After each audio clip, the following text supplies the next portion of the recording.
Hello, everyone, and welcome back to Season 4 of the Speedman Council podcast. My name is Jackson Prelli, and I'm one of your co-hosts this season, as well as the podcast producer. Joining me on the hosting side today, we have Kendra Doyle, a first-year representative, and Madeline Grossi, who is our podcast administrator, as well as co-host. I'll now throw it over to Maddie to introduce our guests on the podcast today. Thanks, Jackson. So today we have Josh. Josh graduated from Canisius College with a Bachelor of Science, Business, Management, Marketing, and related support services before being the Director of Operations at Seat Giant Incorporated, a major ticketing company in North America. After 7 years of working for Seat Giant, Josh is now the president of the Barrie Baycats Baseball Club. We welcome Josh as the 13th guest here on the SPEMA Council podcast. Thanks for coming. Thanks for having me, guys. Appreciate it. Okay, so can you start by telling us what made you want to work in the industry and a little bit about your career path? So I think it's every baseball player's dream to work in baseball. So it wasn't a lot of convincing. It just kind of came about. It was, I don't want to say a fluke, but I played with the Baycats in 2005 to 2009. We won our first championship in 2005 in my rookie year. I got a ring from that, so it was a wonderful experience. Stuck with them for another 4 years in between traveling overseas to play professionally. So it was a fun ride. I took 10 years off personally to build some businesses, work with Seat Giant, stuff like that. And then in 2019, I've already moved up to Innisfil, which is just south of Barrie. And I wanted to be around the field again. It just hit me that, I miss baseball. I miss being around it. And we were pregnant with our first, and I just said, you know what, I need to get out of the house. I thought the Baycats would be perfect. So, having the ticket company, I sat down with the former president, Dave Mills. We had a nice conversation. I said, Dave, you got to get with the times, man. It's, the brick and mortar walking up to the box office is old. You got to get online. I can do it for you. Please let me kind of give back. They were so good to me while I was there. So I had an opportunity to help, and I thought it was perfect scenario. And they were a little hesitant because they're very old school. And I said, listen, I'll do it. I'll volunteer. I'll stand at the gate. I'll scan the tickets. I'll shake people's hand and welcome them in. I'll show you guys how easy it is. I'd love to do that. And they approved it, and I did that. And it was a great year, 2019 as a volunteer. And we won another championship, and I have a ring as a volunteer. And then 2020 came about right before COVID hit, and the manager, Angus Roy, stepped down after 12 years. And the president came to me and said, hey, do you know anyone who would be of interest? And I said, well, you should talk to this guy or that guy, one of the players that was looking to retire. And they said, well, we're thinking about you. And I was shocked because as a player, you don't always plan down the road to say, hey, I want to be a coach one day. Some players do, but I definitely didn't. I thought when I was done baseball, I was done baseball for good. I was so entrenched in it. And, I spoke to my wife. I spoke to my mom, who's a huge Baycats fan. They said, you'd be crazy if you didn't. So it's a huge commitment. You're on the bus, on the road trips, and you come home 3 a.m, and then you got to wake up for work the next day. And it's a commitment. It's a grind. But they were supportive of it. And I did it. So I was a general manager and head coach for the 2020 season and 2021. 2020, unfortunately, was canceled. And then in 2021, right at the end, the president stepped down and said, hey, you want to be a president as well? And I said, sure, if we're going to do this, we might as well. I'm all in.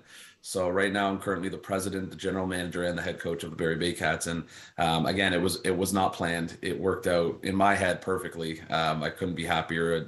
I live and breathe it, but it's so much fun. I get to do things like this, and I get to meet a whole bunch of wonderful people and talk baseball and just be around the game that I love. That's pretty awesome. I mean, you're just a stone throw away from me. I'm right across the lake from you in Keswick, so. Okay, and the big question I have, as always, have you been to a game? No. Why not? Because it's funny, like if we take the boat in the summer to go across, like we go to Friday Harbor every once in a while if the weather's okay, it'll take us 15 or 20 minutes to go straight across. Like we are a direct line right across. But to drive takes us like over an hour because we have to go up to Newmarket and over to the 400 and around. But sounds maybe like I'll an make excuse. it up this summer. This season, I want to get everyone out. I want to get all the Brock people up to a game. Yeah. see the team and see me, of course. Of course, of course.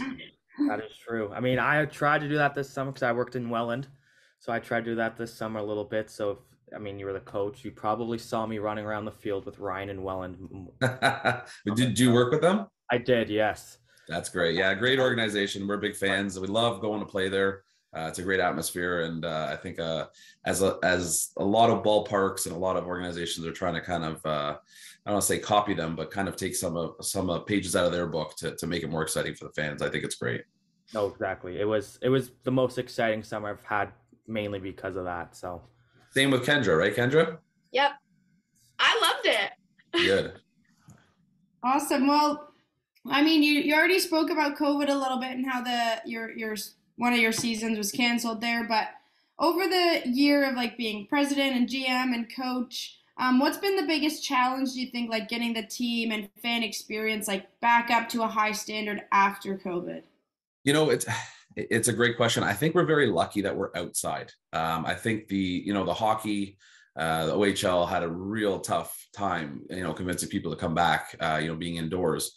When we started back in 2021, there were protocols in place, and we had maximum people were allowed in the stadium. So, we adhered to that, and it was what it was. But as soon as that was lifted, we had a full ballpark again. And I think, just getting out, I think people needed that. And it was, I'm not going to say we were fortunate, but, people needed out. People needed to come out and do something with their families, their friends. And it worked out nicely for us because, again, we're outside and open air kind of thing. And it really didn't, in my eyes, affect things. It was a challenge, making sure that we had everything in place to say, hey, it's going to be safe if you come in here. These are the protocols that are in place. And, we were just like everybody else. We didn't know what to expect, and we didn't know, what the response would be. But I don't think there was too much of a challenge in that sense.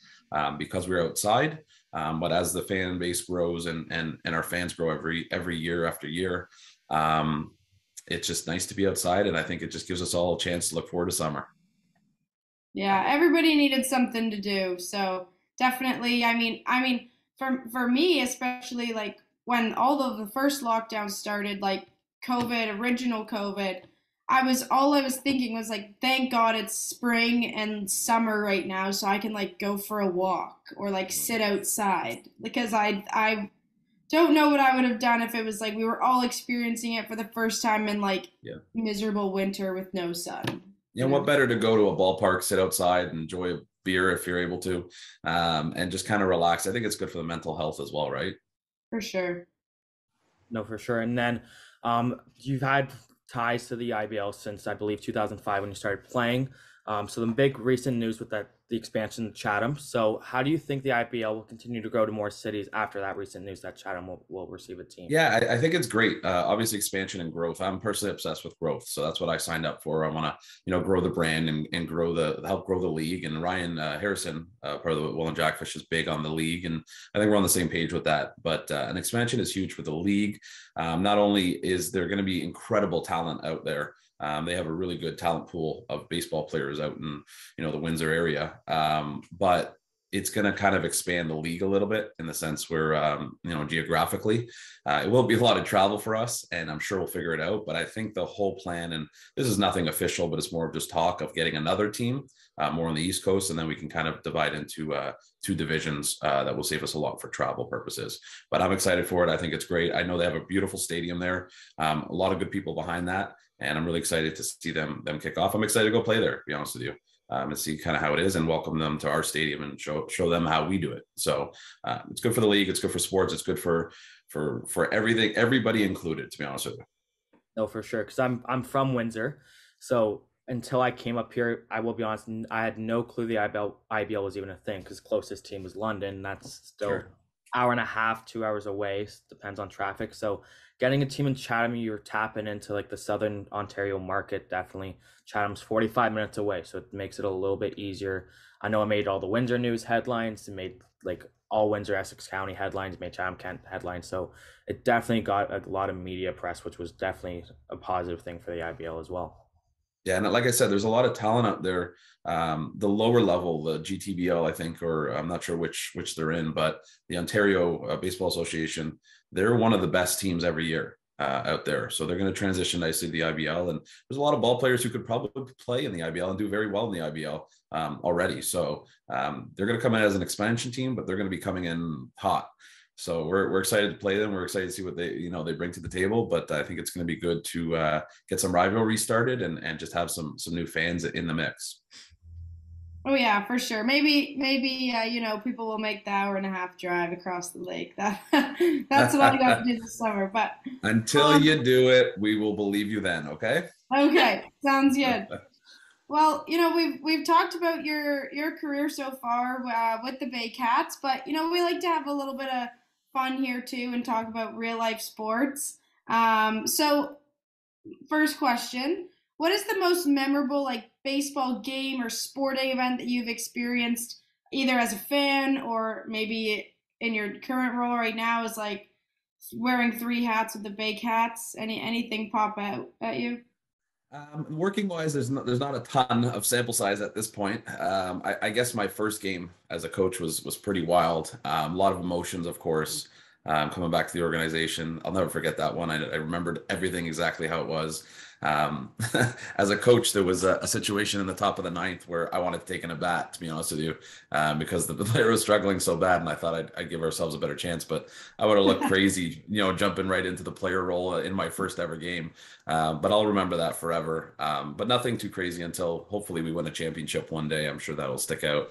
On the fan side of things, I think it's a no-brainer. The Jose Bautista bat flip, I was there for. You'll never forget that one, where you were, who you were with. That sticks out in my mind for sure. And then the Encarnacion home run and the wild card game, I was also at that one. I'm a big Jays fan, obviously.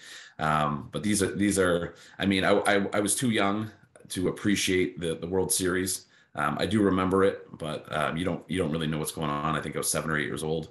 So it would probably be those two, the Batista and the Encarnacion, who are my favorite home run hitters of all time. Which I also just to feed the news here, I did reach out to Jose Bautista to see if he wanted to continue playing baseball. It would have been fun at the IBL. So who knows? You never know until you reach out. And then sometimes these guys love the ball so much, they don't want to give up the sport, and traveling for them is enticing. So we gave it a shot. It didn't work out. Obviously, he didn't sign with the Bay Cats, but that would have been cool. No, I believe he may have gotten the Barry Bonds treatment. Bases could be loaded. He definitely also reached out to him for fun. Probably got the intentional walk. I don't think too many pitchers would want to face Jose Bautista in the IBL. That would have been fun. Now, I just want to also add on, do you have a favorite moment as a player? Because you said you've played in the IBL. Winning the championship for sure in 2005 was by far, yeah.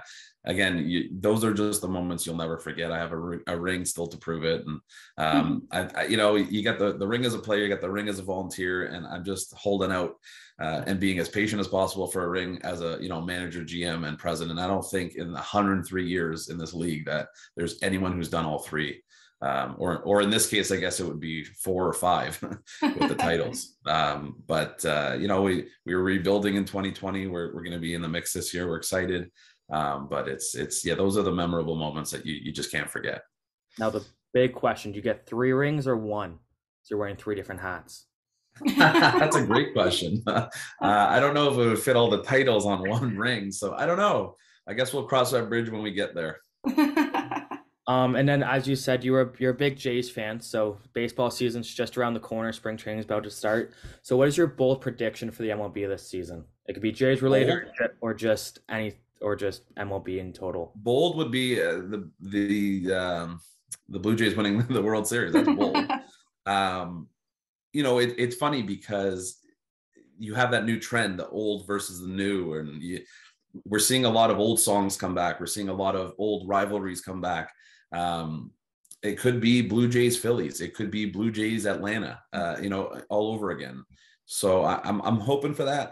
I'm a big fan of situations in sports where you can't even write a script for. It just works out so perfectly. And I think this could be a year that the Jays are in the running, and those other teams are Atlanta and Philly are always at top nationally now. And I'd love to see the Jays really make a run. I think it'd be a lot of fun for a lot of people.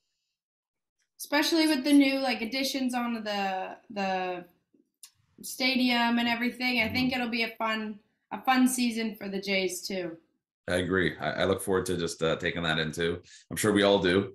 But they just had 55,000 seats or something, and their average was 20, and they were just wasting seats. So I think it's nice what they're doing because it fits into the trend of Toronto. I look forward to taking in a few ball games. Absolutely. I really want to go. I haven't been to a Jays game in like 3 years, I think, but Me neither. Me neither. Not since before COVID. So knowing you, Josh, and how much of a great team that you have, I got to work with some great players last year.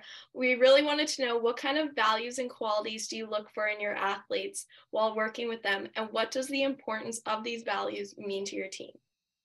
That's a very good question, Kendra. It's funny because, being a little bit of an old school ball player, the kids today are very different than when I played.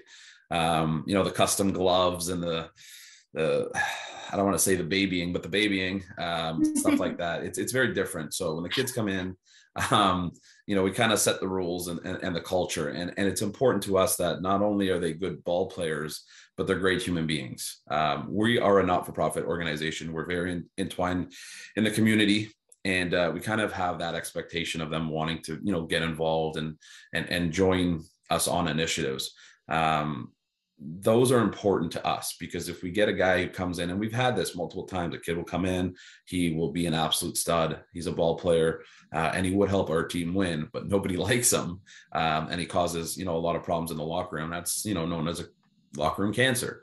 And that's not the recipe for success. So for us, it's having a good head on your shoulders, believing in, what we're putting together, what we're doing on a regular basis. And not only, being, like I said, a good ball player, but a great human being who wants to win and wants to, be a good teammate. So that's a really good question. And that's one of the things that are more important to us than it is maybe to the average baseball team. Because, we spend a lot of time with these guys. We're in the locker room, we're in the bus, all hours, all summer. This is our summer family. So to us, it's important that, again, they're not only, and I keep driving that home because it's so important, they be a good ball player, but be a good person. And if you are, you'll mix the ball with the team. There's no cliques in our locker room. Everyone's on the same page. We all fit with, Kendra could speak to this. All the volunteers are fantastic. Some of them have been there since day one. You walk into that stadium, you get your hugs. It's a special time. It's special just walking in, win or lose. The second you walk in there, if you don't have a smile on your face, and you're not going to fit in well. So it's a special organization. It's a special ballpark, but it all comes from, special people. Yeah, that's interesting. And I think that's important for all teams and like workplaces and everywhere right now, that you have to work with people. If you have somebody who can get the job done but doesn't get along with other people, it doesn't make it fun for anybody. So I think that's important, especially for like younger kids and teenagers, for them to come in and set the rules straight so they know exactly what's expected from them from day one. That's important because then nobody can come back and say, well, I didn't know that or this or that, right? Like you were told from day one, this is how the team's going to go and this is how we operate, right? So I think that's exactly bang on, exactly. Yeah. For me, like I came in I only knew Josh, and I was welcomed in right away. And I remember the first day I was not nervous at all. I was hugged and I was like, wow, this is so friendly. And I knew right away that I would have a really good summer with the Baycats. So I appreciate you, Josh, and I appreciate your team. Thank you. It's our pleasure. It's like I said, it's something we're always building on, and being around good people, it just makes it so much more fun. It's funny because when I was a player in 2005 to 2009 and I took those 10 years off and I came back, it's like nothing changed. The same volunteers were there. You got your hugs at the beginning. It's like you caught up, but nothing really changed in that sense. And I think that's why I'm a little protective of, the guys who do come in, the players.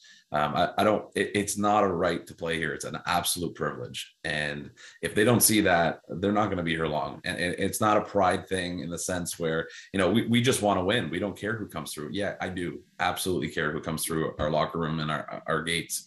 I'm very straight shooter, and I might come across differently, on camera than I do behind the scenes to some players, but it's for their own good. And if they can't shape up, there's a lot of kids who come through that are heading off to school. And if they think we're being mean to them or we're being hard on them, they have no clue what they're in for. And we're just trying to prep them for not only school, but for life. And, unfortunately, the true facts of the matter is that, life's not easy. Nothing's handed to you. You don't get custom gloves at your workplace. You know what I mean? Stuff like that. So it is important to instill early. I'm very lucky with my coaching staff. They're on the same page with that. We all grew up playing ball together, and they're diehard baseball fans, but they believe the same thing. So I think it starts from the top and it kind of trickles down. But as long as we have people on the same page, it makes it a lot more fun, atmosphere. Absolutely. Well, Josh, this has been lots of fun. We've talked a lot about baseball and your career and lots of good experiences that you've had. We like to give the floor the last word. So on behalf of myself and Jackson here at the podcast, and thank you for Kendra for joining us today and reaching out. We'd like to give you the last word and any more thoughts that you have for students or about baseball, whatever's on your mind. Well, thank you for that. I was actually I hope to get out of it from you guys to see. First of all, I'm a fan of the podcast. I think what you guys are doing is great. I think there's a lot of learning from it, but I'd love to know collectively, what are you trying to get out of this? Like, what is your goal? I know interviewing obviously people is good, but what are you trying to take away from this? Matt, do you want to go first? Or you want me to go first? I can start. For myself and Jackson, we've both been involved with the podcast since our first year, same as Kendra. And then, we kind of took an interest in the podcast after being a co-host. And Jackson and I have been in lots of the same classes. We're in the same year, so we're pretty good friends. We get along pretty well. We're kind of stuck with each other with the podcast. But I think we had some visions for it because last year we helped out. And we had some visions of, turning it into a little bit more of like a modern podcast and having some more fun, like talking about sports. So for myself, I just want to get myself out there, talk to as many people as I can, learn some things that I probably wouldn't have done. Like coming into university, I didn't think I'd be on a podcast for 4 years, right? I got involved with Student Council, but I didn't necessarily think I'd be on the podcast. I thought I'd be helping run events. So, just for me, it's stepping out of my comfort zone. I've always also loved public speaking. So this is one way to, do that once a week for like all my university years here. So I just like to do it because I get to speak to a lot of people that I probably wouldn't know or have these connections with if I didn't do the podcast. But Jackson, if you want to chime in. Like you said, me and Maddie have been together since first year reps coming on. We've been doing this for past 2 years. For me, I had the same vision. Never thought podcasts. I actually joined last year's social media because I thought I'd love social media.